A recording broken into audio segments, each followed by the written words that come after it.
বন্ধুরা আসসালামু আলাইকুম। আমি ফিরোজ উইআর 3 এবং 3 স্টার ব্লগ অ্যান্ড ট্রাভেলসের পক্ষ থেকে আপনাদের শুভেচ্ছা স্বাগতম। এই মুহূর্তে কিন্তু দাঁড়িয়ে রয়েছি ঐতিহাসিক যে নয়ানগর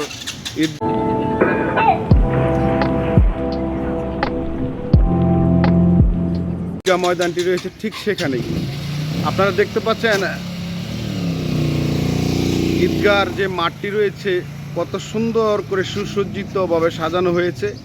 অন্যান্য বছর তো এটা সিটি কর্পোরেশনের পক্ষ থেকে করা হয় বা নেতাকর্মীরা করে থাকে। এবার কিন্তু জনাব মোহাম্মদ বাবুল আহমেদ ও জনাব মোহাম্মদ সুমন আহমেদের পক্ষ থেকে কিন্তু এবারের যে ঈদগাহর যে ময়দানটি রয়েছে তাদের তত্ত্বাবধানেই কিন্তু খুব সুন্দর করে সাজানো হয়েছে। আরেকটা জিনিস খেয়াল করে থাকবেন, অন্যান্য বছর যে ঈদগাহর যে ময়দানটি করা হয়, প্যান্ডেলটি করা হয়, এটা কিন্তু অর্ধেক করে করা হয়। এবার কিন্তু পুরো মাঠটাই কিন্তু করা হয়েছে। আমরা দেখতে পাচ্ছি জনাব আলহাজ আতিকুর রহমান আতিক সাহেবের ছবি। একটু ভিতরের পরিবেশটা একটু দেখানোর চেষ্টা করছি আপনাদেরকে। একদম পুরো মাঠটাই কিন্তু এত সুন্দর করে প্যান্ডেল করা হয়েছে, একদম যত লোকই আসুক না কেন এখানে নামাজ পড়তে কোনো কষ্ট হবে না, এমন সুন্দর করে সাজানো হয়েছে। অন্যান্য বছর কিন্তু ঠিক যেই মাঠটা রয়েছে এই মাঠের অবস্থা কিন্তু খুব একটা ভালো থাকে না। এবার কিন্তু সেই মাঠটা কিন্তু খুবই চমৎকারভাবে প্লেন করা হয়েছে এবং এইখানে মাঠের উপরেও কিন্তু এক ধরনের নামাজ পড়ার জন্য যেটাই বলি আমরা কিছু একটা বিছানোর হবে, সেই প্রসেসই কিন্তু চলছে। বন্ধুরা দেখুন একবার কত বড়, এরকম সুন্দর করে কিন্তু কখনোই এই মাঠটি আগে সাজেনি। যেহেতু এটা নয়ানগর ইতিহাস এবং ঐতিহ্যের একটি জায়গা, এটা আমাদের ঈদগাহর ময়দান।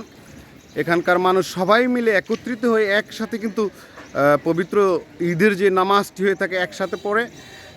সেই দিক থেকে লক্ষ্য রেখে এবার কিন্তু একদম অন্যরকমভাবে কিন্তু এই প্যান্ডেলটি সাজানো হয়েছে। আমার ঠিক সামনে যেই জায়গাটা রয়েছে সেটা হচ্ছে পশ্চিম পাশ, আর একদম লাস্ট প্রান্তে এসে কিন্তু একদম নয়ানগর রফিক সরকারি প্রাথমিক বিদ্যালয়ের ঠিক সামনে থেকেই কিন্তু প্যান্ডেলটি করা হয়েছে।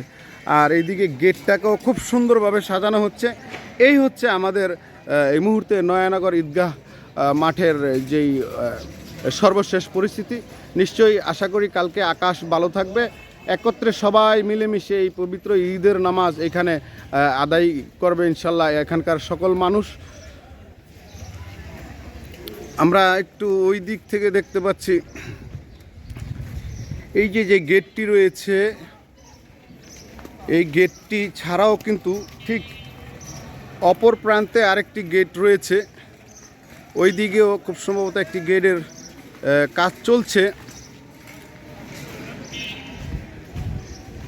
একটু মাঠের ভিতরের পরিবেশটা দেখানোর চেষ্টা করছি আমরা।